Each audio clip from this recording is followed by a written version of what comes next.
spécial mois de la femme, bonne fête à toutes les femmes du monde et particulièrement de la République démocratique du Congo et bienvenue dans ces tout premiers numéros de votre émission qui reçoit pour vous Laetitia Mwabila Bangou Bangou que je salue.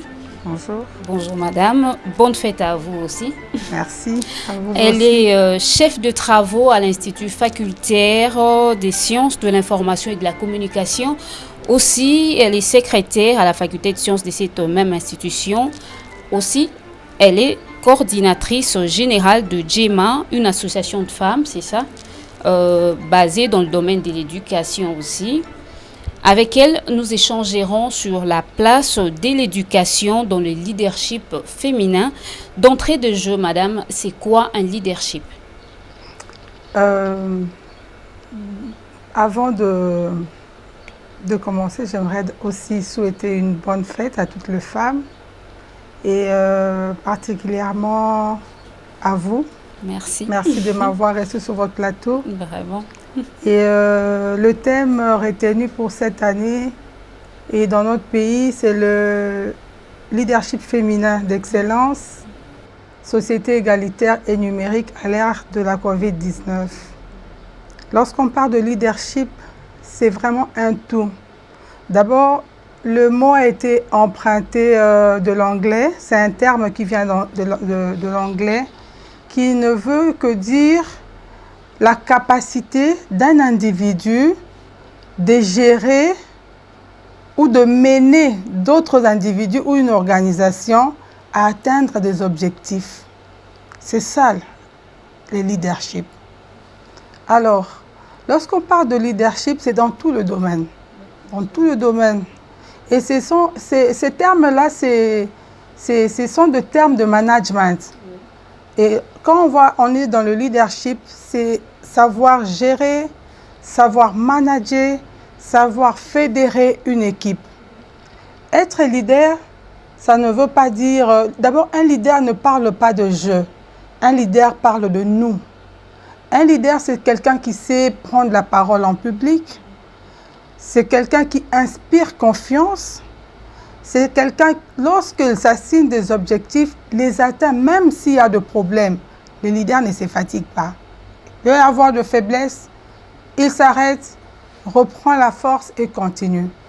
Les leaders ne voient pas les présents. Les leaders voient des objectifs à atteindre, les futurs. C'est ça, être un leader. Un leader, c'est cette personne qui sait comprendre son équipe. C'est cette personne qui sait parler et faire tourner son équipe. C'est ça le leadership. Mais aujourd'hui, les femmes sont largement pas représentées dans des sociétés. Il n'y a pas assez de femmes leaders dans différentes sociétés et plus particulièrement dans les secteurs de l'éducation. Alors, les femmes ont-elles une approche si différente des hommes? Bon, vous savez, lorsqu'on parle de leadership, c'est vraiment complexe. C'est vraiment complexe parce que rien n'est simple là-dedans, surtout en matière de femmes.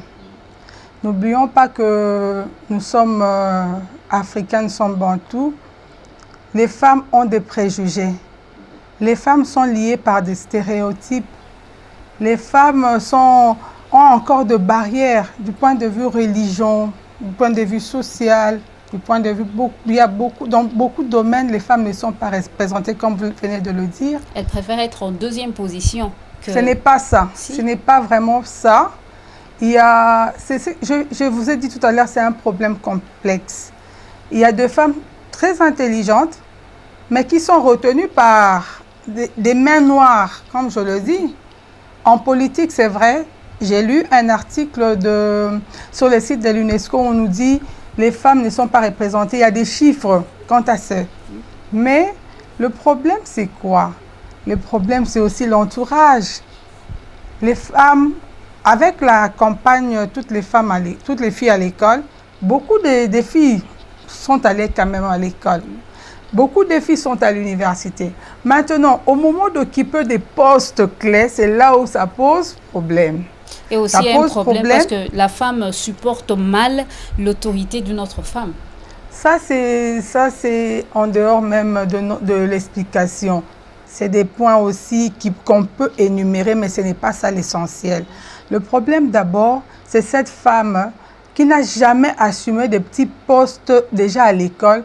Comment vous le voulez déjà être occupé de postes en public?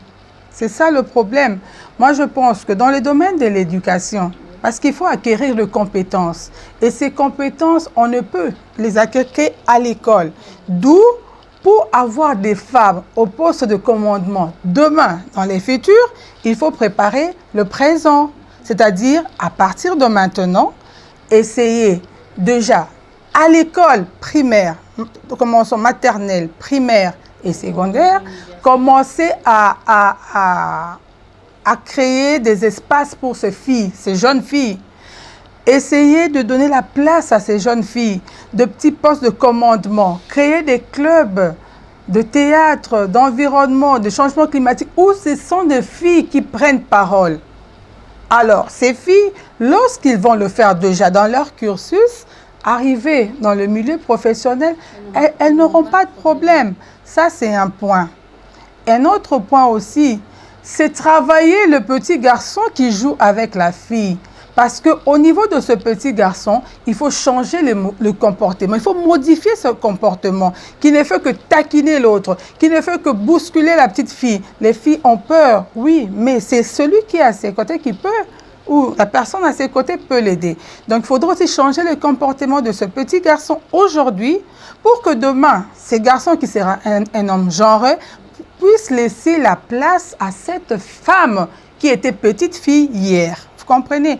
C'est pourquoi je dis, au-delà de l'éducation, au-delà de tout ça, il faut voir aussi ces barrières qui nous lient, ces préjugés, ces stéréotypes. Mais comment impulser la femme pour qu'elle devienne leadership? Oui, pour que cette femme devienne leader, c'est ce que j'ai dit tout à l'heure, on commence maintenant. On commence à pousser la femme, même en famille. Il n'y a pas que l'école, il y a les associations, l'église, les associations, les ONG, les mouvements. C'est toutes ces structures qui peuvent booster la femme aujourd'hui. Et nous parlons, il y a encore dans d'autres églises où la femme ne peut pas prendre parole. Mais comment vous voulez que cette femme demain puisse occuper un poste élevé? Être leader, madame, ça ne dépend pas du poste que l'on occupe, mais ça dépend de la posture que l'on adopte. C'est ça le leadership. Elle a été toujours derrière. Cette fille est toujours en train de nettoyer les assiettes de l'autre côté. Cette fille est toujours, lorsque les gens sont au salon, elle est derrière. Comment voulez-vous que demain, cette fille soit en premier lieu? Tout doit commencer maintenant. Oui, mais ça dépend de cette fille, ça dépend de cette femme. Ça ne dépend pas de cette fille-là parce qu'il y a qu'elle est certaines toute jeune. qui ont peur, par exemple, ou soit d'autres qui refusent de s'engager. Ce n'est pas refuser, ça c'est un autre cas. Mais si on commence déjà à le faire de les bas âge, cette fille va... Il y a des études prouvées. Oui. Il y a des études prouvées que lorsqu'on commence... On a mené cette étude dans 8 pays. Brésil, Palestine, Ghana, et puis on a dû montrer comment est-ce que la jeune fille, déjà dès les bas âges, vous commencez à lui donner de petits postes de commandement, arrivé à un certain âge, cette fille va se prendre en charge. C'est ça, être autonome. Déjà, premièrement, si la fille a une bonne éducation, elle est instruite, donc c'est déjà un pas. Mais cela ne suffit pas. Ajoutons aussi essayer un peu de briser les liens, les barrières. Cette fille va occuper un poste élevé. Ce n'est pas sorcier, c'est juste de la procédure, une démarche à faire. Si on commence à le faire maintenant, vous allez voir que dans 12 ans, c'est-à-dire 6 ans post-primaire, 6 ans secondaire, déjà à l'université, cette fille va occuper de postes au niveau public. Ça, c'est un.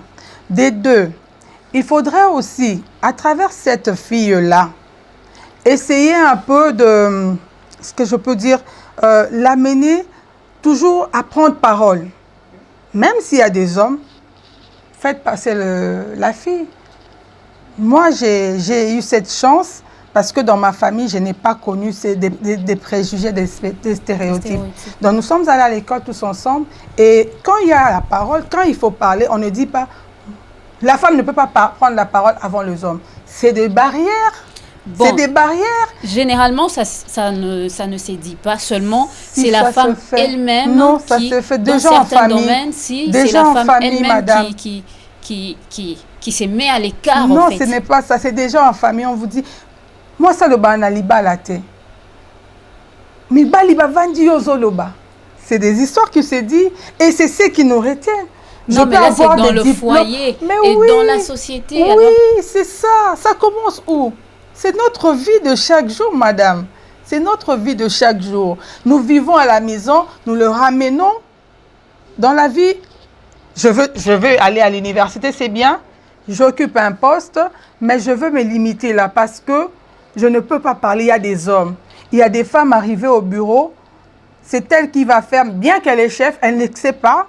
Ce n'est pas marqué dans ses attributions, mais elle va servir des messieurs du thé. C'est pas mauvais. Mais non, ce n'est pas pour ça qu'elle a été engagée. Mais moi, je me dis, c'est des choses qu'il faut déjà commencer à détruire dès la maison, dès l'école, dès les associations, des petites structures. Vous allez voir, c'est prouvé qu'une femme qui a été bien éduquée, qui a eu à prendre qui a eu à exceller dans de petits groupes, donc, dès qu'elle arrive en milieu professionnel, elle va briser les barrières, elle va monter des échelons et elle va arriver. Mais comment faire alors avec ceux qui ont raté, par exemple à l'école primaire ou aux humanités, et qui sont aujourd'hui dans des sociétés et qui veulent à ce qu'ils puissent devenir leaders dans différents domaines, par exemple? Il y a plusieurs manières de faire. Comme je le dis, on commence dès le bas âge. Mais pour ceux qui sont déjà un peu avancés en âge, il faudrait mettre d'autres femmes leaders devant elles. Vous comprenez? C'est prouvé scientifiquement que lorsqu'il y a des experts féminins, les apprenants excellent. Et surtout les étudiantes. Non, non. Nous sommes à l'université. Oui. Lorsqu'il y a des enseignantes, des femmes professeurs qui vous parlent, ça booste un peu les jeunes filles. Hein? Oui. Et ces filles prennent ces personnes pour modèle. Alors, moi, je dirais, on peut le faire. Ça va stimuler ces jeunes filles, ces jeunes femmes à prendre parole, même dans les communautés, même dans nos villages. Prenez un chef du quartier, mettez une femme, mettez des femmes dans des postes de responsabilité. Vous allez le voir, des petites filles vont vous dire « j'aimerais devenir comme telle ». Aujourd'hui, si vous parlez avec le journaliste, ils ont leur modèle. Hein? On vous dit « moi, je voudrais, lorsque j'ai commencé à étudier, je voulais être comme telle. Je voulais être comme… » Parce qu'ils se sont identifiés à la personne. C'est des moyens démontrés scientifiquement et qu'on peut aussi appliquer parce que les faits sociaux, madame, sont totaux et globaux.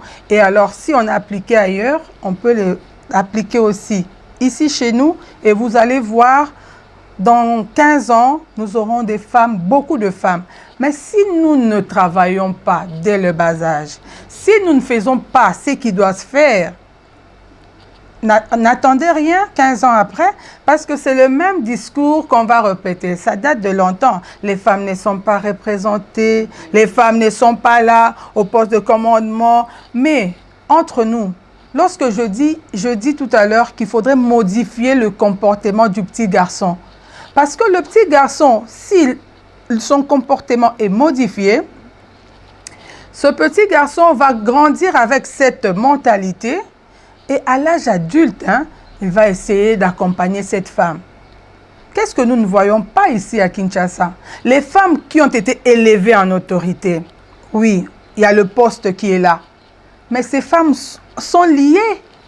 Les familles politiques, les autorités morales, tout ça, ça lie les femmes. La femme peut avoir cette façon de...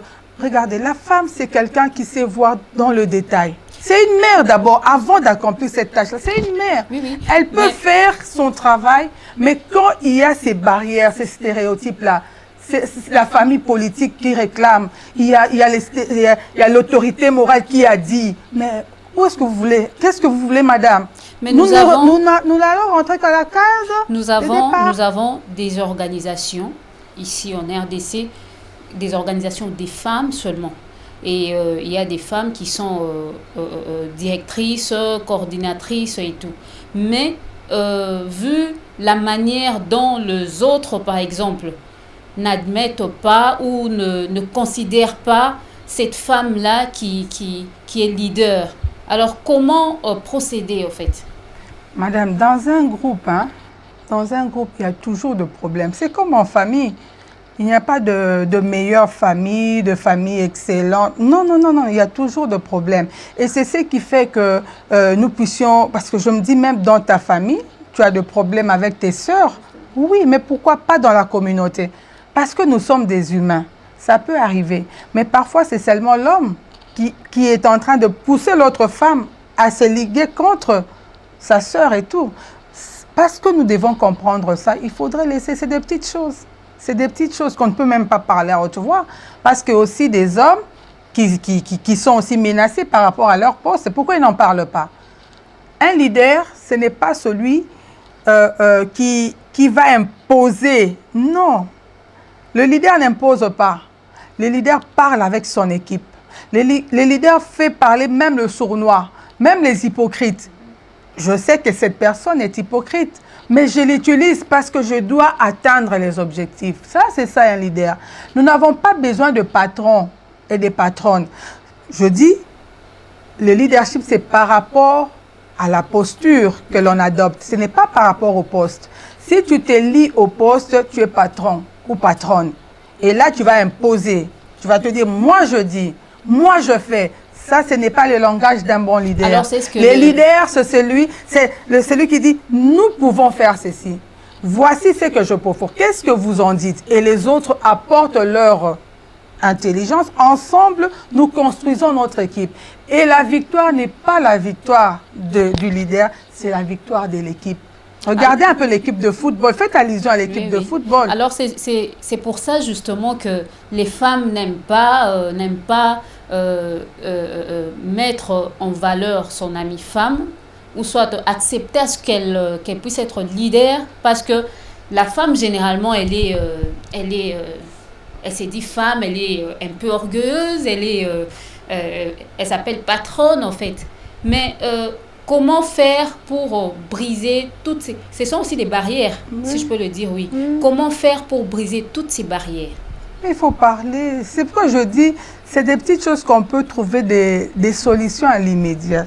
Donc, ce n'est pas aussi très complexe, non. C'est des choses très simples là, qu'on peut trouver de solutions. Mais ici, ce qui est très important, c'est faire comprendre à cette femme que si tu veux devenir leader, comme le thème le dit, il faut savoir être équilibré et faire équilibrer son équipe. Du genre, mettre de l'ordre entre sa vie privée, la vie familiale et la vie professionnelle. Ça, c'est un bon leader. Les femmes sont capables et elles peuvent le faire. Mais c'est des petites histoires qui nous retiennent. Et je pense que dans nos associations, dans nos mouvements, nous ne cessons de le répéter. Et en travaillant déjà, même dans nos salles de classe, nos auditoires, nous essayons ainsi de booster les femmes.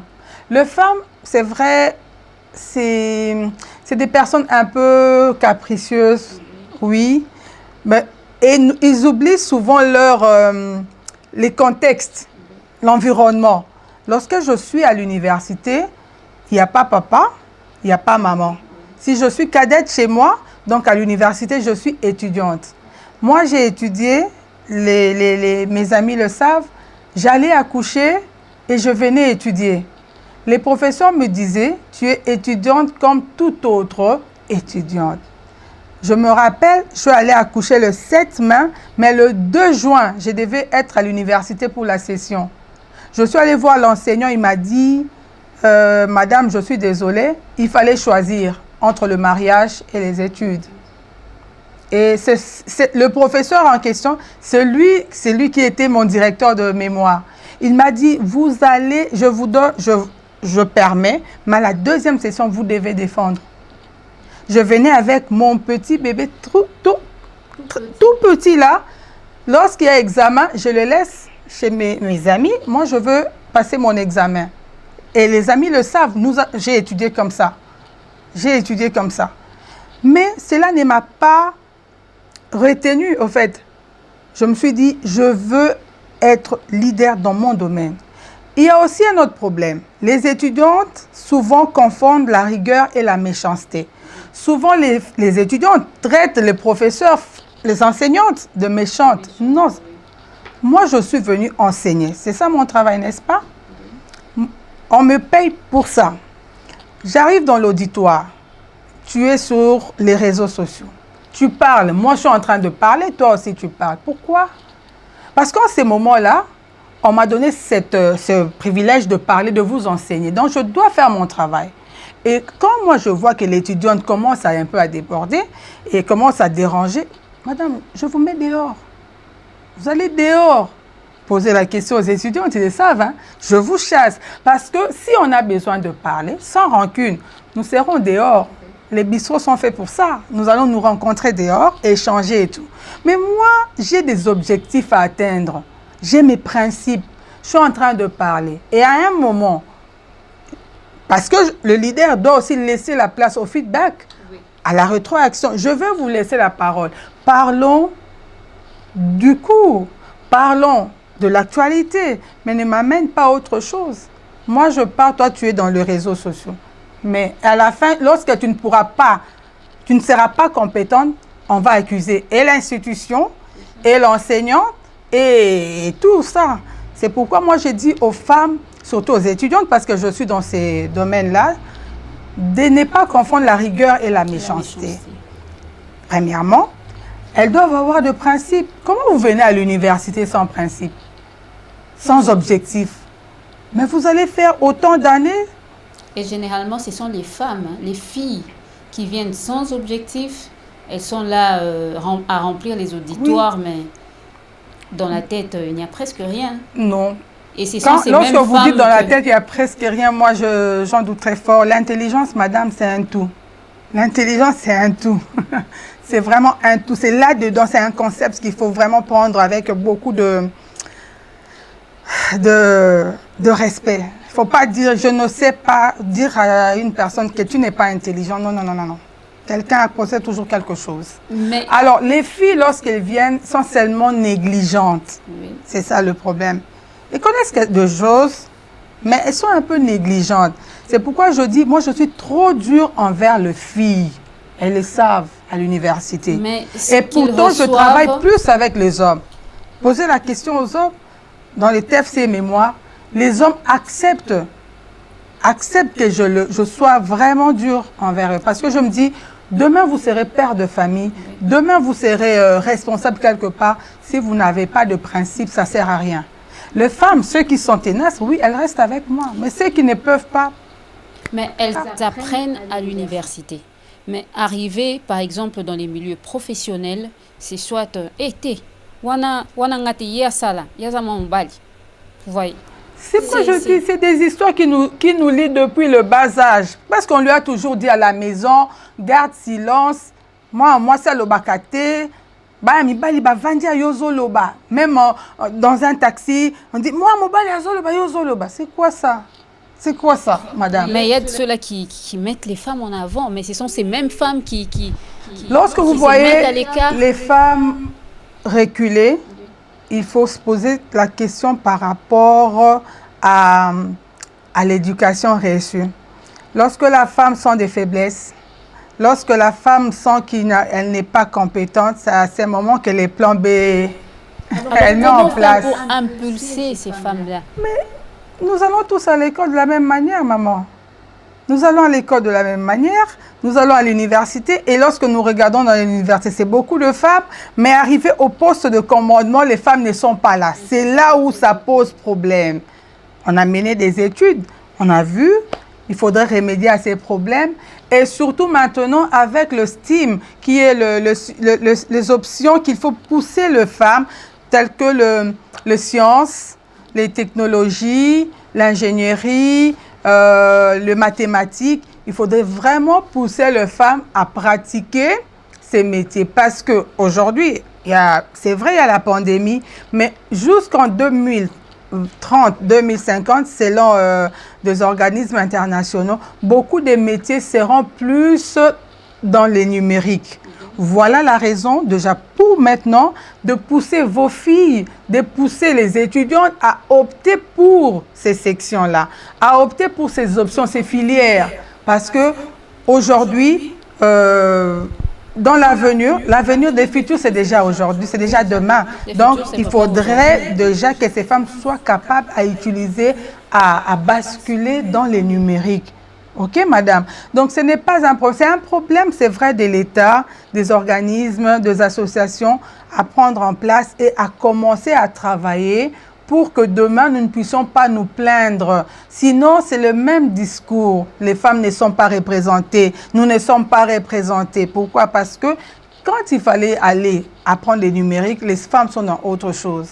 J'ai essayé de mener, j'ai travaillé le TEFS avec une étudiante pour comprendre comment fonctionnait les réseaux sociaux. Nous avons compris que beaucoup de femmes, la majorité, utilisent le réseau social, c'est juste d'abord pour converser, et surtout avec ces systèmes de voice et images et tout. Et ils sont dans des futilités par rapport à la recherche. Beaucoup de femmes n'utilisent pas, parce que c'était une étude par rapport aux femmes. On a compris que... Mais les hommes vont un peu plus loin. Les hommes veulent comprendre le système. C'est ce manque de critique que parfois nous manquons, nous, les dames. OK? Alors, si nous commençons déjà à analyser ces sujets à la maison, à analyser ces sujets en famille, dans des petits groupes, vous allez comprendre que les femmes seront à mesure, seront capables demain.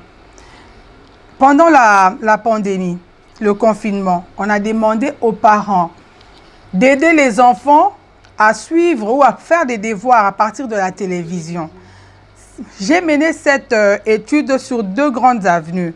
L'avenue Gambela et sur l'avenue India du côté de Matongé. J'avais deux de mes stagiaires. J'ai dit, bon, essayons un peu de voir comment est-ce que les parents s'y prennent. Et on a interrogé les femmes, les mamans. La majorité des mamans ne savaient même pas qu'il y avait de cours à la télé. Et lorsque j'ai posé la question à ces femmes, c'est maman, c'est que vous regardez souvent, ils m'ont dit, ils étaient dans les séries, dans des films, vous comprenez. Mais beaucoup de parents ne savaient pas, des femmes, des mamans ne savaient pas qu'il y avait cours à la télé. Il y a même... Une simple négligence. Bon, c'est pourquoi je dis que c'est complexe, madame. On ne peut pas accuser parce qu'il faut mener des études. Nous ne parlons pas comme messieurs et madame tout le monde, mais nous parlons comme de scientifiques. Parlons comme de scientifiques, il faut mener des études. Il ne faut pas accuser une personne, non. Il faudrait voir, mener des études au préalable et puis conclure. Moi, après cette étude, on a compris que l'information ne passait pas. Les parents, le matin déjà, la maman allait vendre. La maman ne sait même pas, elle est au marché, dans tout. Ne sait pas qu'il y a émission, il y a école à la télé, il y a école à la radio. Vous comprenez? Donc moi, je pense que l'éducation, l'instruction, c'est aussi à la maison. Ce n'est pas seulement à l'université. Ce n'est pas seulement dans l'auditoire. D'ailleurs, un étudiant, c'est celui qui mène de recherche aussi partout. Il y a des bibliothèques, il y a des archives. Ils peuvent recourir à tout ça. Vous comprenez, je pense madame? qu'il y a trop à dire sur ces sujets, mais le temps nous chasse déjà. Je pense que vous avez un dernier mot à dire, à adresser à toutes ces femmes qui vous suivent. Oui, c'est vrai, j'aimerais dire aux femmes, n'attendons pas que le mois de mars, et après le mois de mars, il n'y a plus rien à faire. Non, le travail est immense. Nous devons travailler, vraiment sentir et puis vivre le leadership féminin, comme c'est écrit, parce que le leader, c'est celui qui a de l'empathie, c'est celui qui a de la bienveillance, c'est celui qui a un comportement assertif et qui sait vivre à la place de l'autre, qui sait comprendre l'autre. Il faudrait que les femmes, à partir de l'école primaire, puissent exceller jusque dans le milieu professionnel. Vraiment, j'invite les femmes à participer à des conférences, à des ateliers, séminaires pour se performer, pour acquérir de plus en plus de la compétence et puis assumer des postes avec bravo, avec force, avec intelligence. Et je dis bonne fête à la femme. Nous sommes fortes et nous y arriverons. Et voilà, merci Madame Laetitia Mwabila Bangou. Je rappelle que vous êtes chef des travaux à l'Institut facultaire des sciences de l'information et de la communication. Merci d'être passé ici chez nous à Téléplus. Merci. J'espère que ça ne sera pas la dernière fois. Non, je suis là. Merci, chers téléspectateurs, de nous avoir suivis. Je vous retrouve très prochainement avec un nouveau numéro.